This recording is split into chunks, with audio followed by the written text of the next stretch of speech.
Hey, good morning. Let's go over today's trade plan. So in the overnight session, our key support idea was 59 to 61.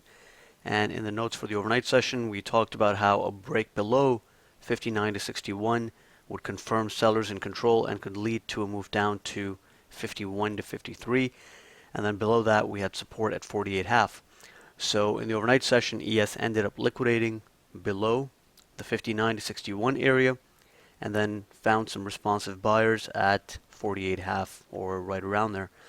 So at this point, heading into the day, as far as the econ calendar goes, we have Chicago PMI at 8:45 a.m. Central. Comes out 3 minutes earlier for subscribers to that report. Aside from that, no major econ report today.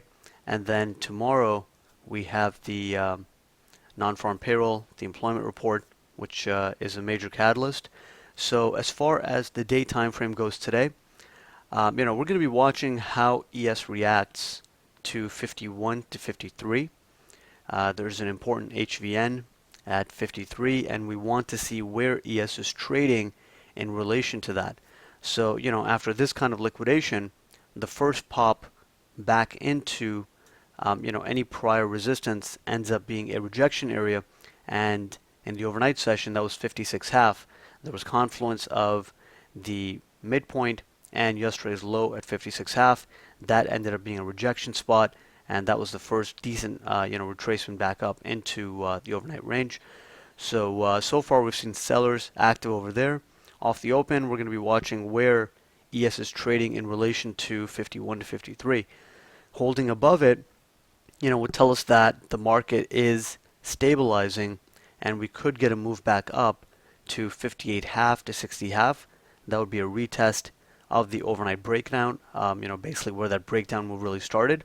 And from there, we could even go a little bit higher and test the 1965 area, which is the prior close and the prior VPOC, or at least get close to it on the upside, and then start kind of balancing, within the overnight range, or perhaps just kind of balance around 56.5. In the event that we hold below 51 to 53 here, and start selling off yet again in RTH, then we will look for a move down to 43.75 to 45.75 and potentially 42.5. Those are the support areas below where responsive buyers can still be active as long as the day is not shaping up to be a trend down day, which, given that it's the last day of the month and we have the employment report out tomorrow, it still seems unlikely that we're going to have a trend day today. It doesn't mean that we can't have some continued liquidation in the morning, but overall on the day time frame, the odds of a trend day are relatively low.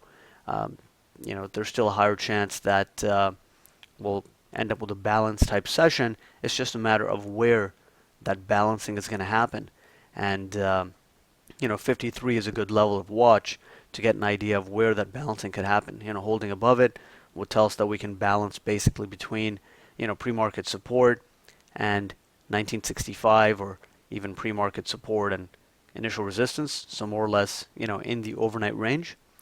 And holding below it would tell us that we could extend the overnight range down to initial support 42.5, maybe even 39.40, and then find buyers and start balancing, in the 53 down to the 42.5 range, something like that.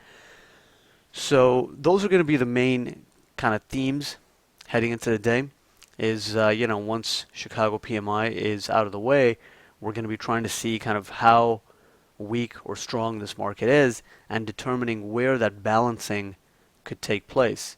And we know that so far, the market is weak. The sellers are in control.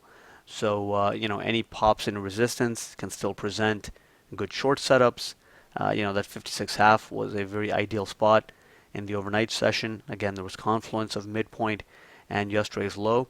Nice spot to, try a short there first test and then see where it goes, right? Because at this point, if 51.53 doesn't hold, heading into the open and we start breaking lower, then we are likely heading down to initial support. And then we'll just try to gauge, where can the buyers really step in. Initial support is a spot where we can get, at least a rotation some responsive buying on first test. But when fading any of these support zones, we do have to keep in mind that at this point the sell side is more dominant, especially below 51 to 53. The sellers would be in pretty firm control short term, so we do need to be a bit cautious on taking those long setups, and it does require reading the market in real time and determining where it really makes sense on the day time frame. So for example, if we balance ahead of 48.5 for a bit and then break down, then perhaps initial support is not going to be as good of a spot to fade the market. Then perhaps waiting for 42.5 or 39 to 40 is going to be the better idea. So you are going to have to read it in real time and see has the market balanced ahead of a zone. At this point, are we have we balanced? Are we liquidating it yet again?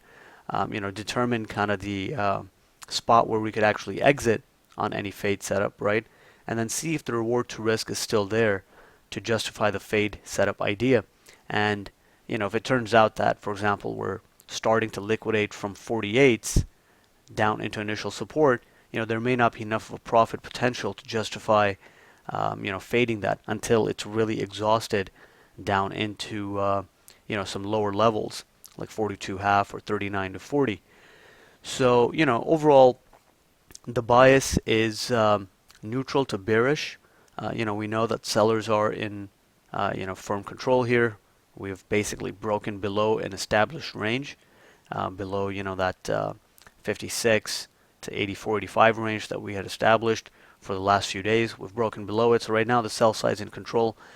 If you're going to be aggressive on the short side as opposed to taking aggressive long setups.